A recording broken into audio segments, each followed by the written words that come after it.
They say love makes you blind, but I never thought it would make me stupid too. My name is Jack. I'm 53 years old, and this is the story of how I lost almost everything chasing a dream in Thailand. Some people will judge me for what I'm about to tell you, and honestly, I judge myself too. But maybe my mistakes can save someone else from making the same ones. Maybe that's the only good thing that can come from all of this. If you're enjoying this story so far, please hit that subscribe button and drop a comment telling me where you're watching from. It helps more than you know, and I love hearing from people all over the world. I'm a civil engineer from Canada. Spent 30 years designing bridges and highways, saving every dollar I could, dreaming of the day I could finally walk away from the cold winters and the endless grind. I'd been to Thailand twice before, just short trips, but something about that country grabbed hold of me and wouldn't let go. It wasn't the obvious stuff that attracts most Western men. I'm not into the party scene, never was. I don't drink heavily. I just loved the warmth, the food, the way life moved at a different pace. Everything felt lighter there, like the weight I'd been carrying my whole life just melted away the moment I stepped off the plane. My plan was simple: work until 55, retire with a decent pension and savings, then move to Thailand permanently. I had it all calculated down to the last dollar. No wife, no kids, nobody depending on me. My parents had passed years ago, and I'd been alone so long I'd gotten comfortable with it. Or maybe I just convinced myself I was comfortable. Either way, Thailand felt like the fresh start I didn't even know I was looking for. In March of 2023, I decided to go back for what I thought would be my last big vacation before retirement. I wanted to experience the Loy Krathong festival in Chiang Mai. I'd seen pictures online of thousands of lanterns floating into the night sky, and something about that image just spoke to me. It felt symbolic somehow, like letting go of the past and watching it drift away into the darkness. I booked 6 weeks off work, packed my bags and headed back to the land of smiles. The first 2 weeks were exactly what I needed. I stayed in a quiet guest house near the old city in Chiang Mai, spent my days wandering through temples, eating khao soi from street vendors, and just breathing in the slower pace of life. I'd sit in coffee shops for hours with a book, watching monks walk by in their orange robes, listening to the sounds of the city. It was perfect, peaceful, everything I'd been dreaming about. Then I met Lek. I know what you're thinking. Another old foreigner falls for a young Thai woman, tale as old as time. But it wasn't like that. At least I didn't think it was like that at the time. Lek worked at a small art gallery near the night bazaar. She was 38, not some 20-year-old bar girl. She wore glasses, kept her hair tied back in a simple ponytail, dressed conservatively. She had this quiet intelligence about her that I found fascinating. When I walked into her gallery one afternoon, she was sitting behind the desk reading a book on Buddhist philosophy, in English. We started talking. She told me about the paintings on the walls, all created by local artists she represented. She spoke beautiful English, better than mine sometimes, with this gentle way of explaining things that made me want to keep listening. I ended up buying a small painting that day, not because I particularly loved it, but because I wanted an excuse to stay and talk to her longer. Before I left, I asked if she'd like to have dinner sometime. She smiled and said yes. That first dinner turned into a second, then a third. We'd meet after she closed the gallery, find small restaurants away from the tourist areas, and just talk for hours. She told me about growing up in a village outside Chiang Rai, about moving to the city to study art, about her dreams of opening her own gallery one day. She asked about my life too, actually seemed interested in the boring details of bridge design and Canadian winters. She laughed at my jokes, listened when I talked, and never once asked me for anything. By the time the Loy Krathong festival came around, we'd been seeing each other for nearly 3 weeks. We released our lanterns together that night, standing on the banks of the Ping River, surrounded by thousands of other people doing the same thing. The sky filled with floating lights, and when I turned to look at Lek, her face glowing in the orange warmth of all those lanterns, something in my chest tightened. I realized I'd been alone for so long that I'd forgotten what it felt like to want to be close to someone. I'd forgotten what it felt like to matter to another person. We spent my last week together almost constantly. She took time off from the gallery, and we traveled to Pai, spent nights in a little bungalow in the mountains, watched sunsets that painted the sky in colors I didn't have names for. She told me about her family during those quiet evenings. Her mother had died 5 years earlier from cancer. Her father, 68 years old, was living with her younger sister in their home village. He had diabetes and heart problems, struggling to afford his medications on the small pension he received from his years working in the rice fields. Lex sent money home every month to help, but it was never quite enough. I believed every word. Why wouldn't I? She had pictures on her phone. Her father looking frail and thin, sitting on the porch of a traditional Thai house. Her sister looking tired and overwhelmed, standing beside him. Lex showed me the bank transfer receipts, where she sent 5,000 baht here, 7,000 there. Everything checked out. Everything made sense. When it came time for me to fly back to Canada, we both cried at the airport. Real tears, not the kind you fake for dramatic effect. She held my hand and told me she'd never felt this way about anyone before. She said she'd wait for me, that she wanted me to come back, that maybe we could build a life together. I told her I'd be back in 6 months. I told her I loved her. And I meant it. Those 6 months back in Canada were the longest of my life. Lek and I talked every single day online. Good morning messages, photos of her day, long voice notes where she'd tell me about the gallery or her father's health or how much she missed me. I'd send her pictures of snow, make jokes about how I couldn't wait to leave the cold behind, count down the days until I could see her again. Everything felt right. Everything felt real. About 3 months into our long-distance relationship, Lek messaged me one evening. Her father had fallen and broken his hip. He needed surgery, but the government hospital had a 3-month waiting list. The private hospital could do it immediately, but the cost was steep. 80,000 baht, about 3,000 Canadian dollars. She was apologetic when she asked, almost embarrassed. She said she understood if I couldn't help, that she'd figure something out, maybe borrow from friends. But she was scared her father wouldn't survive 3 more months without the surgery. I didn't even hesitate. I sent the money the next day. Lek was grateful, sent me photos from the hospital, showed me the paperwork, kept me updated on her father's recovery. 2 weeks later, she sent me a video call showing her father walking with a walker, smiling weakly at the camera, thanking me in broken English. I felt good about helping. I felt like I was part of something, part of a family. It felt right. I flew back to Thailand in September. The plan was to stay for 3 months this time, really test out retirement life, figure out where Lek and I might settle down together. She picked me up from the airport in Chiang Mai, and the moment I saw her waiting for me outside arrivals, I knew I'd made the right choice. We fell back into our rhythm immediately, like no time had passed at all. For the first month, everything was perfect. We looked at condos together, talked about the future, made plans. She took me to her village to meet her father and sister.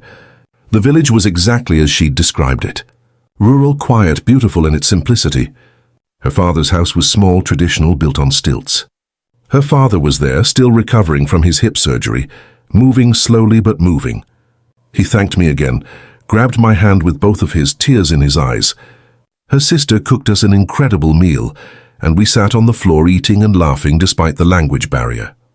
I felt welcomed. I felt like I belonged. Lek suggested we get married. Not right away, but soon. She said if we were serious about building a life together, it would make everything easier. Visas, property ownership, all the practical things. And honestly, I wanted to marry her. I'd never felt this way about anyone. Never thought I'd be the type to settle down, but everything with Lek felt natural. So 2 months after I arrived, we had a small ceremony in her village. Traditional Thai wedding, just family and a few close friends. I paid for everything, about 500,000 baht altogether. The ceremony, the food, the gifts for her family. It felt like the happiest day of my life. We decided to rent a house in Chiang Mai for a year, something bigger than my old guest house room, a real home where we could start our married life. Lek said she'd keep working at the gallery, and I'd figure out my days, maybe volunteer, maybe take up a hobby, just enjoy retirement. We found a nice place in the Sansai district, 3 bedrooms, a small garden, good neighbors.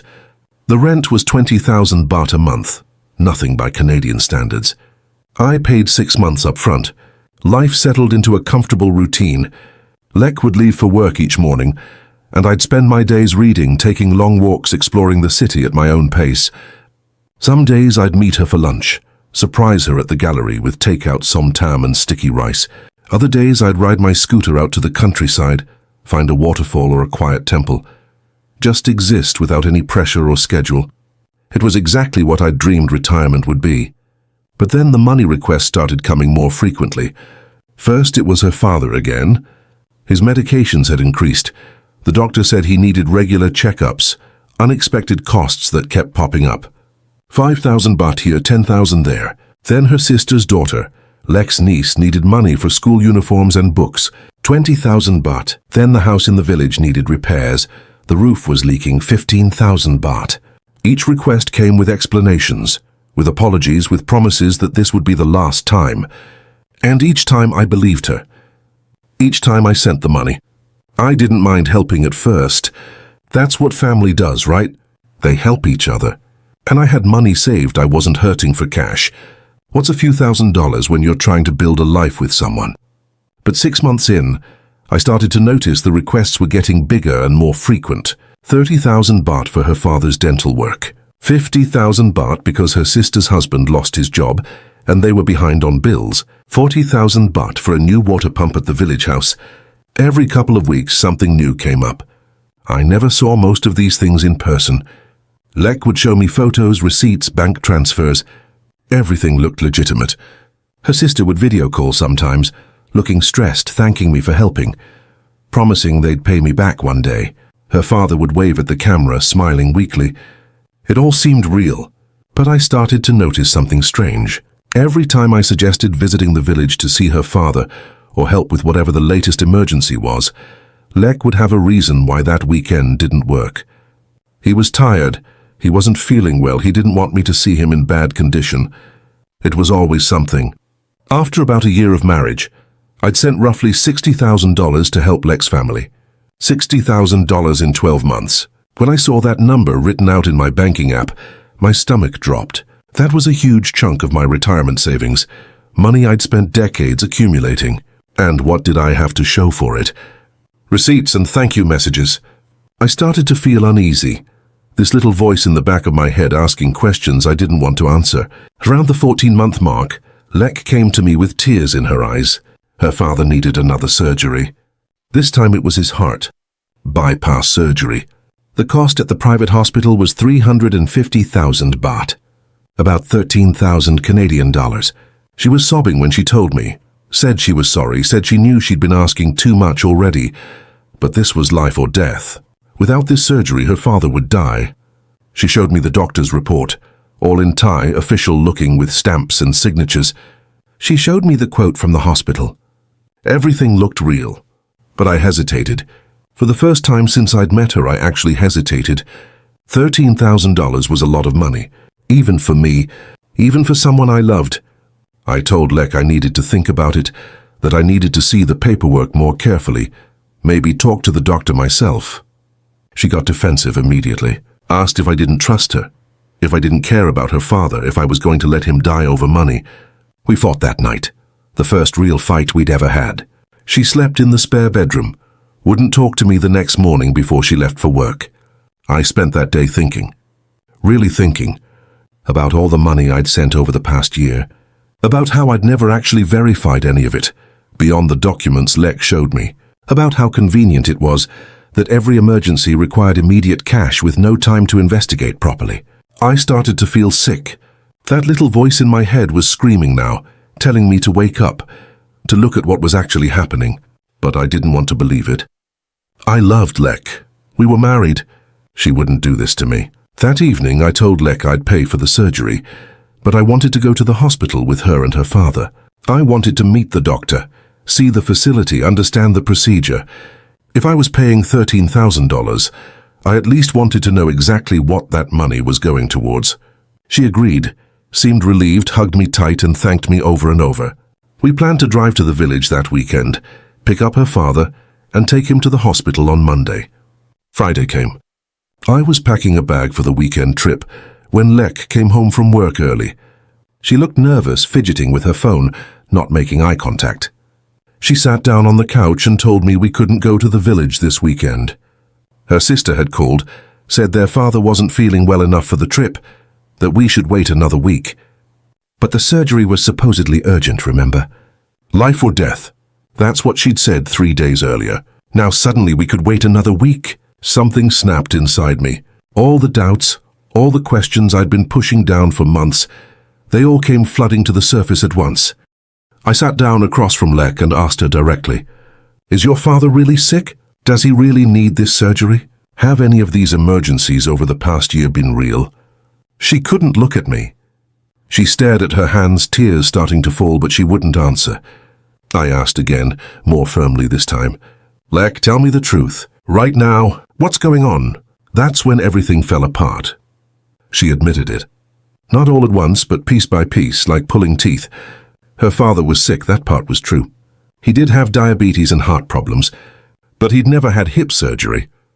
He'd never needed dental work. There was no bypass surgery scheduled. Most of the emergencies over the past year had been exaggerated or completely fabricated. The money I'd sent hadn't gone to medical bills or school fees or house repairs. It had gone to pay off gambling debts. Not her gambling debts. Her ex-boyfriend's gambling debts. I felt like I'd been punched in the stomach. I couldn't breathe for a moment. Just sat there staring at her while she cried and apologized. She told me her ex, a man named Somchai, had gotten involved with underground gambling in Chiang Mai. He'd lost big, owed money to dangerous people, people who'd threatened his life. They'd broken up 2 years earlier, but he'd come back into her life around the same time I came back to Thailand. He'd begged her for help, said if she didn't help him pay off his debts, they'd kill him. And for some reason I still don't understand, she'd decided to help him by scamming me. Every time she said her father needed surgery, or her sister needed money, she'd been sending it to Somchai. He'd pay off a portion of his debt, but then he'd gamble again, lose again, need more money. It was a cycle that had been going on for over a year, and I'd been funding it without even knowing. All those receipts she'd shown me. Fake the hospital paperwork? Fake.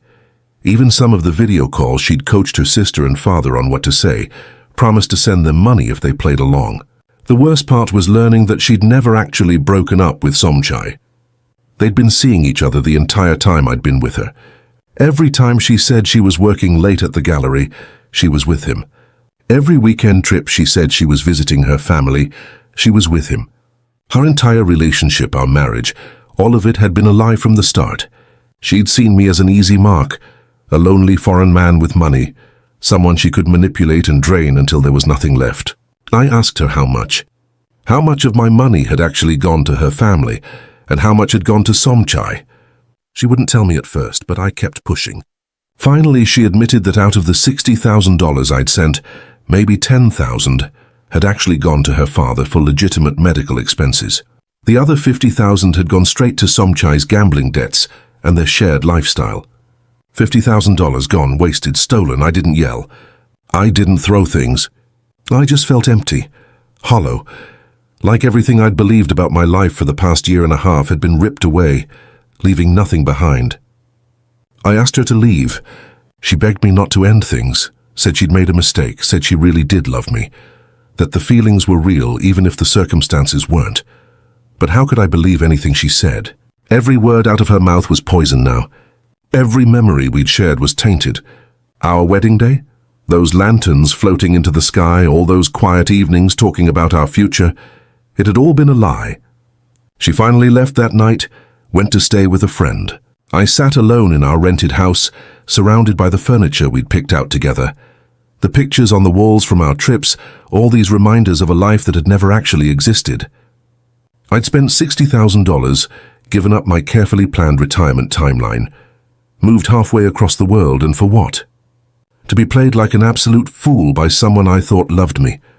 The next morning I started making decisions. First, I went to the bank and made sure Leka couldn't access any of my accounts. Then I went to a lawyer and started divorce proceedings. Thai divorce law is complicated, especially when foreigners are involved, but my lawyer assured me we could expedite things since we'd only been married a short time and had no shared assets or children. The house was rented under my name only, so I gave the landlord notice that I'd be leaving at the end of the paid rental period. I wasn't going to give her another single baht. Then I had to make the biggest decision. Do I go back to Canada? Do I let this experience destroy everything I'd planned for my retirement? Or do I stay in Thailand and try to salvage something from this disaster? I thought about it for days. Thailand hadn't betrayed me. Lek had betrayed me. This country was still beautiful, still peaceful, still the place I'd fallen in love with long before I ever met her. And if I left now, if I ran back to Canada with my tail between my legs, then she'd win. She'd not only taken my money, she'd taken my dream too. I couldn't let that happen.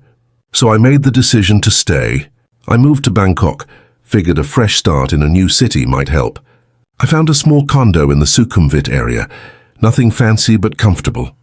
The rent was higher than Chiang Mai, but I liked being in the middle of everything, having the BTS nearby, being able to walk to restaurants and shops. The anonymity of a big city felt good after everything that had happened. The divorce went through faster than I expected.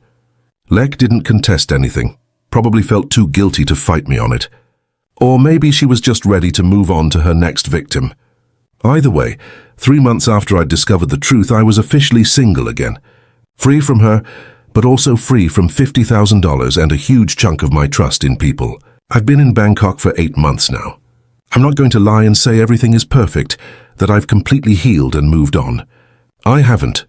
Some days I wake up angry, replaying every moment of our relationship in my head, seeing all the red flags I'd ignored, kicking myself for being so stupid. Other days I just feel sad. Sad that something I thought was real turned out to be fake. Sad that I wasted a year and a half of my life with someone who saw me as nothing more than a bank account. But I'm surviving. I've made a few friends here, both expats and Thais. Good people who've shown me that Lek doesn't represent everyone in this country. I joined a photography club, started taking Thai language lessons, volunteer at an animal shelter twice a week. I'm rebuilding a life here, just a different one than I'd imagined. I haven't dated anyone since Lek. I've had opportunities, met women who seemed interested, but I'm not ready. The trust isn't there yet. Maybe it never will be. Maybe that's the real cost of what she did to me. Not the money, but the ability to believe in someone again. That's what hurts the most when I really think about it. She didn't just steal my savings. She stole my faith in love, in partnership, in the idea that someone could want me for me and not just what I could provide. I heard through mutual acquaintances that Lek is still in Chiang Mai, still with Somchai.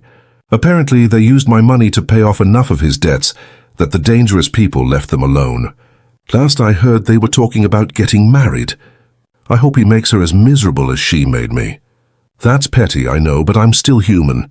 I'm still hurt. The lawyer managed to confirm some things for me during the divorce proceedings.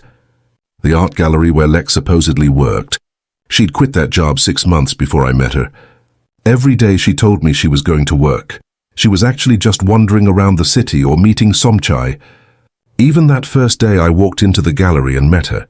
She'd been filling in for a friend as a favor. Our entire meeting had been chance, but once she realized I was a retired foreigner with money, she'd seen an opportunity and taken it. Everything after that first day had been calculated. Looking back, there were signs. So many signs. The way she'd always insist on handling any interactions with her family, never letting me speak directly to her father or sister without her translating or being present. The way every emergency required immediate cash, always just under the amount where I'd really start asking hard questions. The way she'd get defensive or emotional whenever I suggested visiting her village spontaneously. The way she'd never introduce me to her friends or co-workers from the gallery. The way she'd keep her phone face down on the table, take calls in the other room, clear her message notifications immediately. I saw all of it. I just chose not to see it.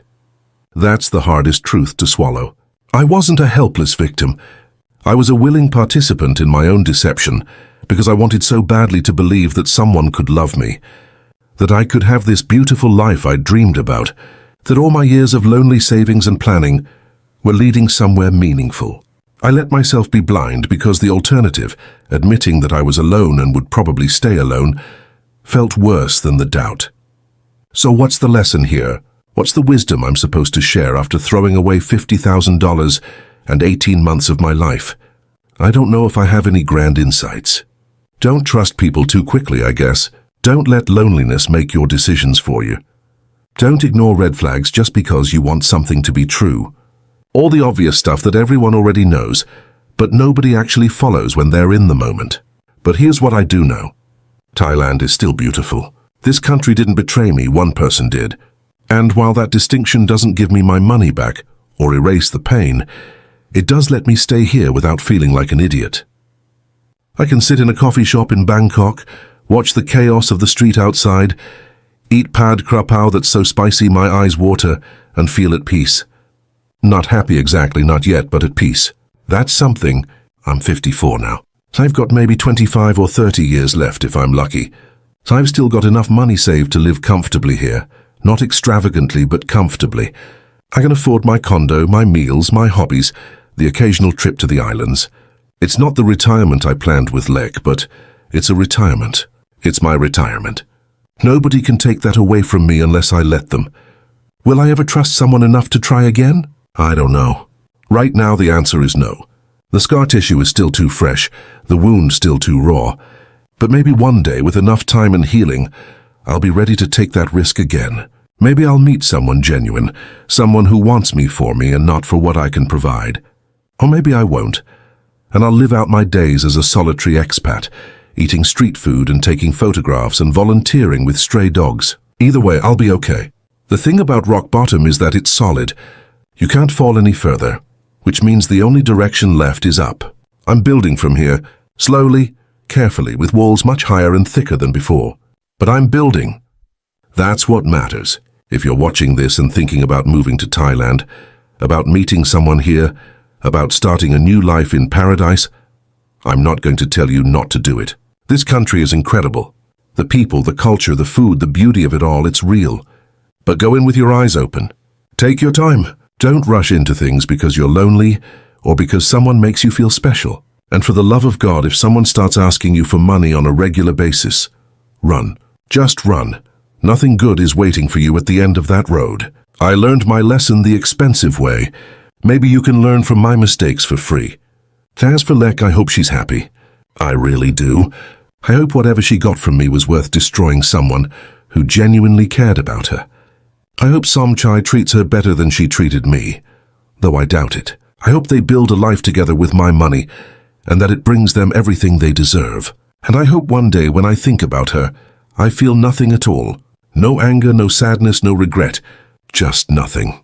I'm not there yet, but I will be. For now, I'm just a 54-year-old man living in Bangkok, taking it one day at a time, rebuilding what was broken. I've got my health, my independence, and a second chance to do retirement right. That's more than a lot of people get, so I'll take it. I'll take it and be grateful. Thailand isn't a fairy tale. It's a real place with real people, some good and some bad, just like anywhere else. I came here looking for paradise and found out that paradise doesn't exist, not the way I imagined it. But maybe that's okay. Maybe reality, messy and complicated and imperfect as it is enough. It has to be, because it's all we've got. I still sit on balconies with a beer, watching the street below just like I did on my first trip here all those years ago. The difference now is I understand what I'm looking at. I see the complexity, the hustle, the survival. I see people trying to make it through another day in a world that doesn't make it easy. I see myself in that struggle, just another person trying to figure it all out. And you know what? That's okay. That's human. That's life. I lost $50,000 and a year and a half of my life to someone who never really loved me. But I'm still here. I'm still standing. I'm still moving forward. And in the end, that's the only revenge I need. Just being okay despite everything she did to destroy me. So here's to second chances. Here's to learning the hard way. Here's to staying when it would be easier to run. Here's to Bangkok sunsets and street food and stray dogs and starting over at 54. Here's to all of us who came to Thailand looking for something and found something completely different. Here's to surviving. The months after that revelation were some of the strangest of my life. I stayed in that house in Sansai for 3 more weeks, sleeping in the spare bedroom, barely eating, just trying to process what had happened. Lek had moved out completely, taking only her clothes and personal items. Everything else remained, like a museum dedicated to our fake life together. The coffee maker we'd bought at Central Festival, the throw pillows she'd picked out for the couch, the wedding photos on the wall, both of us smiling like we'd won the lottery. I couldn't look at them without feeling sick. My friends back in Canada tried to be supportive when I finally told them what happened, but I could hear the judgment in their voices. How could you be so stupid, Jack? How did you not see this coming? Everyone knows about Thai women scamming foreign men. It's like the oldest story in the book. And they were right. It was stupid. I had been stupid. But knowing that didn't make it hurt any less. The lawyer I hired was a middle-aged Thai woman named Kun Nataya. She had kind eyes but spoke bluntly, which I appreciated. She told me I was lucky in some ways. Because Lek and I had no children, no jointly owned property, and I could prove the house was solely in my name with me paying all the bills, the divorce should be straightforward. She also told me I was unlucky in other ways. Getting back any of the money I'd given Lek would be nearly impossible. I'd sent it willingly, no matter what lies she'd told me to get it. In the eyes of Thai law, gifts to family members couldn't be recovered, unless I could prove she'd committed fraud with forged documents, which would require pressing criminal charges and months of investigation. The money was gone. I asked Kunatia how common this was. She sighed and poured us both tea from the pot on her desk. Very common, she said. She'd seen dozens of cases like mine over the years. Foreign men, usually older, usually divorced or never married, coming to Thailand with savings and hope. Thai women, sometimes genuinely looking for love, sometimes looking for opportunity, sometimes a mix of both. Money changing hands under the guise of family emergencies. Relationships built on uneven foundations, where one person had far more to lose than the other. It rarely ended well for the foreign partner. But here's what she said that stuck with me. She said that not every Thai woman was like Lek, just like not every foreign man was a good person either. She'd seen Thai women genuinely victimized by abusive foreign husbands. She'd seen relationships that worked beautifully, built on real love and mutual respect. The problem was that when people came to a foreign country looking to fill a void in their lives, they often made decisions from a place of desperation rather than wisdom. And desperate decisions rarely led to good outcomes. I left her office feeling somehow better and worse at the same time. Better because at least someone understood what I was going through without judging me too harshly. Worse because I realized I'd become a statistic, just another cautionary tale about what happens when loneliness meets opportunity in a developing country. The divorce papers were filed in early November. By Thai law, there's a mandatory waiting period, time for both parties to reconsider and potentially reconcile. I wasn't reconsidering anything. I wanted out. I wanted to forget Lek existed. I wanted to go back in time and shake my past self, tell him to walk out of that art gallery and never look back. But time doesn't work that way, so all I could do was move forward. During those waiting weeks, Lek tried to contact me several times. Messages online that I didn't respond to. Calls that went straight to voicemail. She showed up at the house once, but I refused to open the door. I watched through the window as she stood there crying, pleading for me to give her another chance. Part of me wanted to open that door, wanted to hear what she had to say, wanted to believe that maybe there was some explanation I hadn't considered. But I knew better. I'd already heard her explanation, and it didn't change anything. She sent me a long message one night around 2 in the morning. I was still awake, lying in bed staring at the ceiling, my mind churning through everything for the 1,000th time. Her message was in English, probably typed carefully with a translation app to make sure she said exactly what she wanted. She wrote that she was sorry, truly sorry for everything she'd done. She said she'd made terrible choices, that she'd been weak and foolish, that she'd let Somchai manipulate her into something she'd never intended. She claimed she'd actually fallen in love with me along the way, that our relationship had started as a lie, but had become real, at least for her. She said losing me was the worst thing that had ever happened to her, worse than any of the money problems or gambling debts. She begged me to believe that not everything between us had been fake. I read that message 3 times. I wanted to believe it. God, I wanted to believe that at least some small part of what we'd had was real. But wanting something doesn't make it true. Even if she had developed real feelings for me, it didn't erase the lies, the stolen money, the calculated manipulation. You can't build anything lasting on that kind of foundation. The whole structure is rotten from the start. I blocked her number after that, changed my Line account, made it impossible for her to reach me. If she wanted to send divorce documents or legal correspondence, she could go through Kun Nataya. But I was done with direct contact, done with the emotional manipulation, done with giving her any more pieces of myself to destroy. December came. The divorce was finalized on the 18th. I signed the papers in Kun Nataya's office, officially ending what had barely lasted 2 years from start to finish. She asked if I was okay. I told her I would be. She handed me a business card for a therapist who specialized in helping expats deal with difficult experiences in Thailand. I took the card but never called. I'm not sure why. Pride maybe, or just the belief that I could handle this on my own. Looking back, I probably should have called. Christmas was brutal. I spent it alone in the San Sai house, drinking Chang beer and watching American movies on my laptop. My brother called from Vancouver to wish me Merry Christmas. I didn't tell him about the divorce yet. I wasn't ready to hear the I told you so that would inevitably follow. He'd never been thrilled about me moving to Thailand in the first place, thought I was making a mistake, thought I should stay closer to family. He'd probably feel validated now, and I wasn't strong enough to deal with that yet. New Year's Eve was worse. I could hear the neighbors celebrating, music and laughter drifting through the walls. I sat on my back patio with a bottle of whiskey I'd bought specifically for the occasion, watching fireworks light up the sky, feeling more alone than I'd ever felt in my entire life. At midnight, I made a resolution. I would stay in Thailand, but not here. Not in Chiang Mai, where every street corner reminded me of Lek. I'd move to Bangkok, start completely fresh, rebuild my life from scratch. If I was going to survive this, I needed a clean break. I gave notice to my landlord in early January.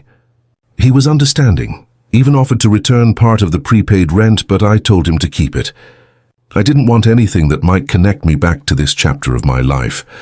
I packed my belongings into 4 suitcases and 3 cardboard boxes. Everything else, all the furniture and household items Lek and I had accumulated, I gave away to neighbors and local charities. I didn't want any of it. Every piece carried memories I needed to forget. The morning I left Chiang Mai, I took one last ride through the old city. Past the temples I'd visited with Lek, past the coffee shops where we'd sat for hours talking about nothing and everything, past the night bazaar where I'd first seen her in that art gallery. I thought it would be painful, this final tour of our life together, but it was actually liberating. With each familiar place I passed, I felt lighter. This wasn't my city anymore. These weren't my memories. They belonged to someone who didn't exist anymore. A naive version of me who'd believed in fairy tales and happy endings. Bangkok welcomed me with chaos and anonymity. Exactly what I needed. I found a small studio condo in Phrom Phong, one of those modern buildings filled with expats and wealthy Thais. The rent was 35,000 baht a month, more than I'd paid for an entire house in Chiang Mai, but I didn't care. I needed to be somewhere different, somewhere new, somewhere that didn't know anything about my past. The first few weeks were hard. I'd wake up in the morning in this unfamiliar room, take a moment to remember where I was and why I was there, then feel the weight of it all crash down again. Some mornings I didn't get out of bed until noon. I'd order food delivery, watch Netflix for hours, then fall asleep again just to escape being awake. I was depressed, clinically depressed, though I wouldn't have admitted it at the time. I told myself I just needed time to adjust, time to heal, time to move on. But healing isn't passive. You can't just wait for it to happen. You have to actively work at it. Around mid-February, I forced myself to start going outside. Nothing major, just walks around the neighborhood. Phrom Phong is one of those areas where you can spend hours walking and never run out of things to see. Street food vendors, high-end restaurants, shopping malls, parks, massage shops, everything mixed together in that uniquely Bangkok way. I'd walk for 2 or 3 hours every afternoon, no particular destination, just moving. Movement felt like progress, even if it wasn't taking me anywhere specific. One day I walked past a photography shop and saw a flyer for a beginner's photography class. It was being taught in English, met once a week, focused on street photography and capturing daily life in Bangkok. I'd always been interested in photography, but never had time to pursue it seriously. On impulse, I walked in and signed up. The class started the following week. That photography class saved me. I'm not being dramatic. It genuinely saved my life, or at least saved my sanity. The instructor was a British expat named Marcus, who'd been living in Bangkok for 15 years.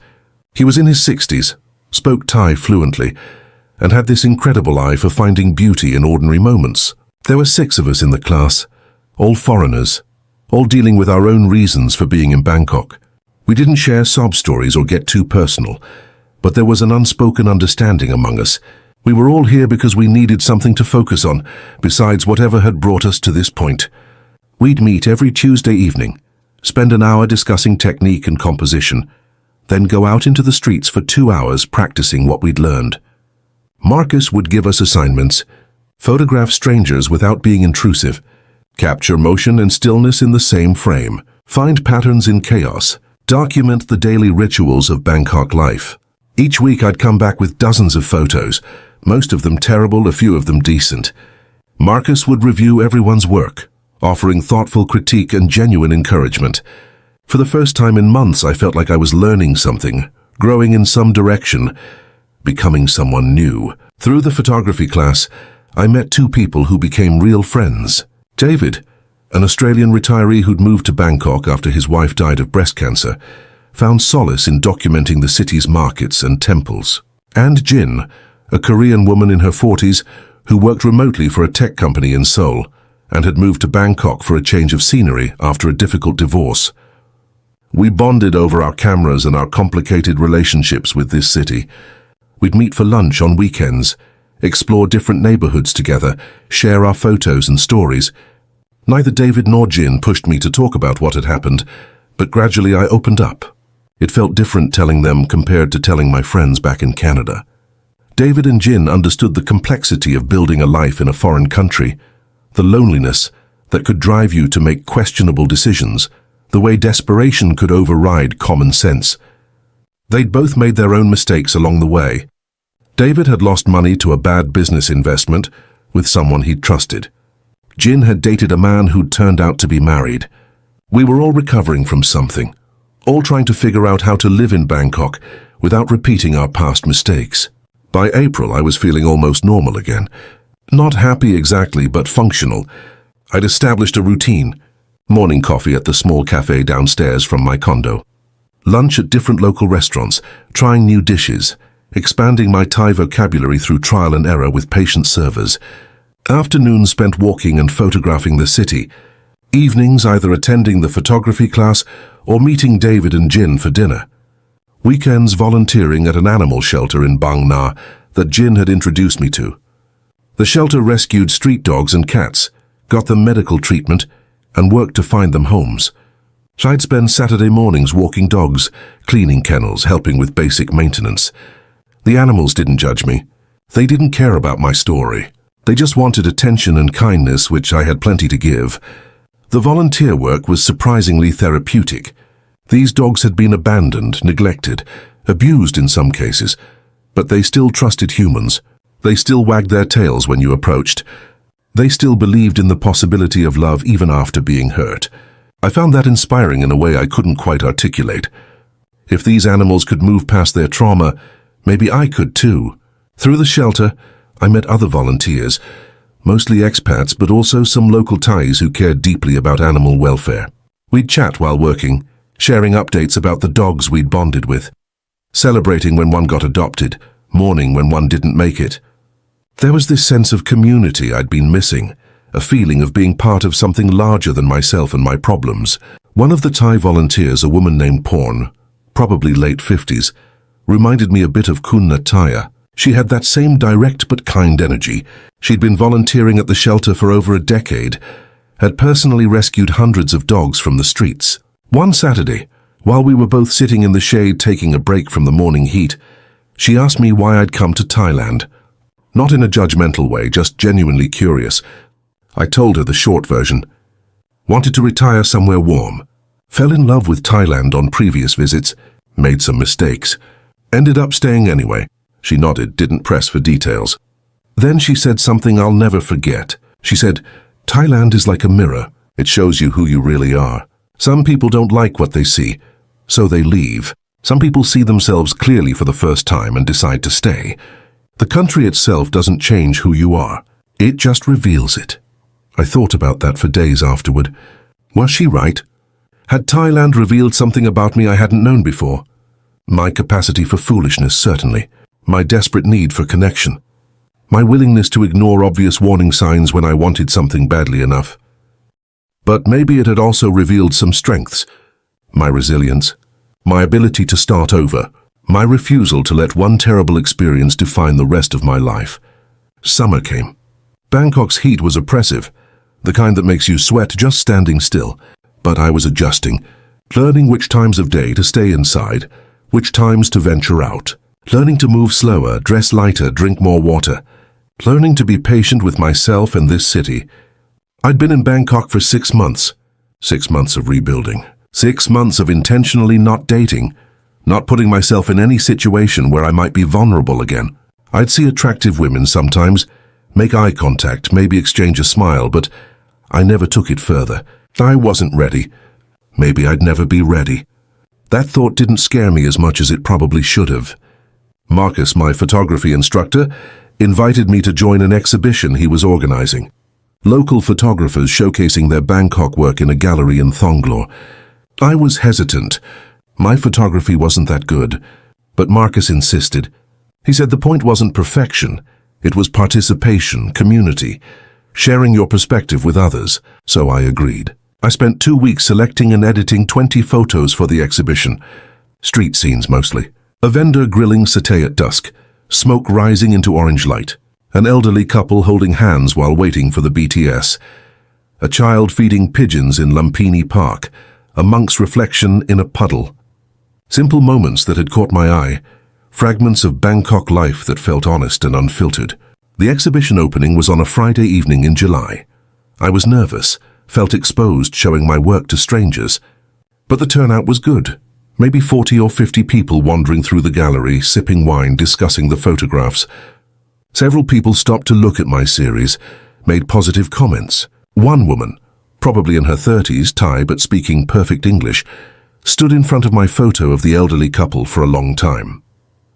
When she finally moved on, she caught my eye and smiled. "Beautiful work," she said. "You capture love well." I thanked her, felt my face flush with embarrassment and something else. Not attraction exactly, but recognition. Recognition that I was still capable of creating something meaningful. Recognition that life was continuing despite everything.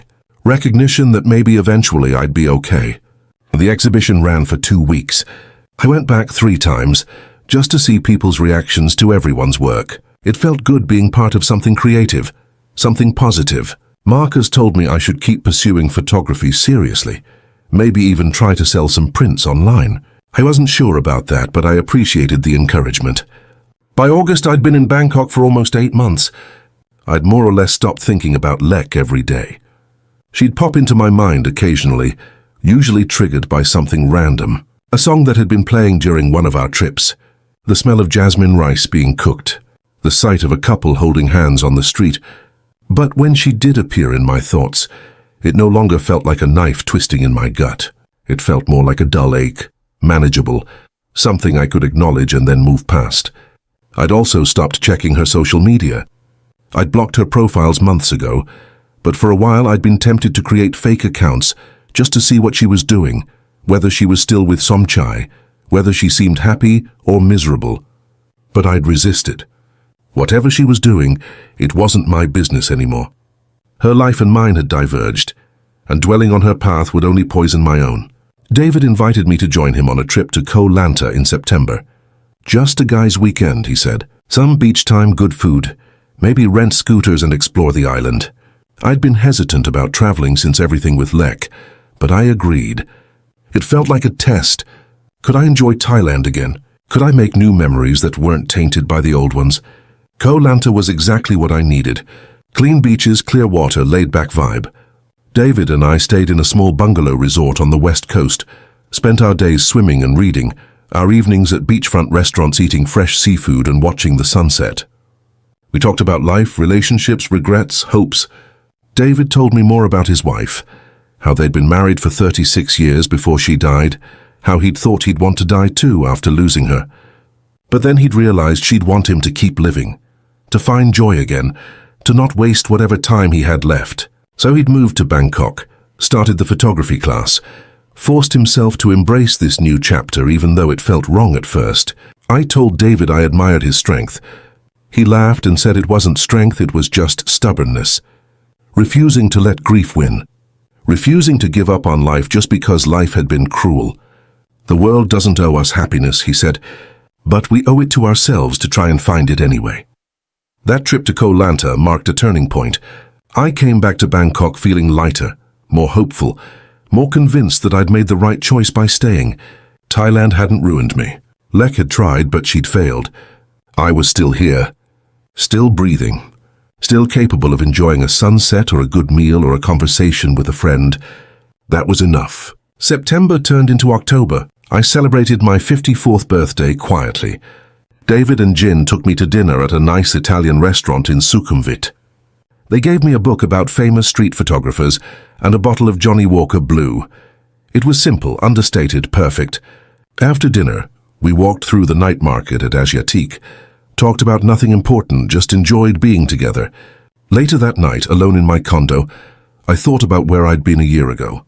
Still married to Lek, still living in that house in Sansai, still sending money to pay off gambling debts I didn't know about, still believing in a future that was never going to happen. The contrast was jarring. A year ago I'd thought I had everything figured out. Now I was divorced, living alone, significantly poorer, but somehow more content than I'd been in that illusory happiness. Maybe that's what wisdom is. It's understanding that comfortable lies feel better than uncomfortable truths, but only one of them allows you to actually live. I started dating again in November. Not seriously, just casual coffee dates arranged through friends of friends. Testing the waters, seeing if I was capable of trusting someone again. The first few dates were awkward. I was too guarded, too suspicious, analyzing every word and gesture for signs of deception. But gradually I relaxed. Most of these women were just normal people looking for connection, not con artists looking for victims. I didn't fall in love with any of them. Didn't even make it past a second or third date with most, but that was okay. I was relearning how to be around someone without panicking, without waiting for the other shoe to drop. There was one woman, an expat from Germany named Anna, who I saw for about 6 weeks. She was 50, worked for an NGO focused on education in rural Thailand, had been in Bangkok for 5 years. We had good conversations, enjoyed each other's company, even slept together a few times. But we both knew it wasn't going anywhere long term. We wanted different things. She was planning to return to Germany within the year. I was committed to staying in Thailand. We parted as friends, agreed to stay in touch, and actually did. By the time December rolled around again, marking a full year since my divorce, I was in a completely different place emotionally. I'd rebuilt a life in Bangkok that felt authentic and sustainable. I had friends, routines, hobbies, purpose. I volunteered regularly at the animal shelter, attended photography meetups, explored new neighborhoods every week. I'd even started learning Thai more seriously, taking classes twice a week with a tutor. My Thai was still basic, but I could handle simple conversations, order food without pointing at pictures, ask for directions. I spent Christmas with David, Jin, and a few other people from our photography circle. We did a gift exchange, cooked a potluck dinner together, watched Die Hard because apparently that's a Christmas movie. It was warm and chaotic, and nothing like the lonely Christmas I'd had the year before. When everyone left around midnight, I cleaned up the apartment, opened a beer, and sat on my balcony, looking out at the Bangkok skyline. The city was alive with lights and sound, millions of people living their lives, each with their own struggles and triumphs. I was just one of them, just another person trying to figure it out. That realization felt freeing. New Year's Eve was better too. I went to a rooftop party that Marcus organized, watched fireworks explode over the city, toasted with strangers who felt like friends. At midnight, instead of making a resolution, I just felt grateful. Grateful I'd survived. Grateful I'd stayed. Grateful for this messy, complicated, beautiful city that had given me a second chance. Looking back now, 2 years after everything fell apart with Lek, I can see the arc of my story differently. Yes, I lost money. Yes, I was betrayed. Yes, I made stupid decisions driven by loneliness and hope. But I also survived. I rebuilt. I found a way to live that feels more genuine than the life I'd imagined with her. I'm not bitter anymore, not consumed by anger or regret. I'm just here living in Bangkok, taking photos, volunteering with dogs, having dinner with friends, learning a new language, experiencing new things. Is this the retirement I planned? No, it's better, because it's real. Built on truth instead of lies. Built on self-reliance instead of codependency. Built on acceptance instead of fantasy. Do I trust easily anymore? Absolutely not. Do I believe in happily ever after? Not really. Do I think I'll ever remarry? Doubtful. But I'm okay with all of that. I'd rather be alone and honest than coupled and deceived. I'd rather know where I stand, even if I'm standing by myself. Thailand showed me who I am. Someone capable of deep foolishness, yes, but also someone capable of resilience, of starting over, of finding meaning in small moments. Someone who can survive betrayal and come out stronger on the other side. The mirror didn't lie. It showed me everything, the good and the bad. And I'm still here looking back at my reflection, accepting all of it. That's enough. That has to be enough, because it's all I've got. And sometimes all you've got is exactly what you need.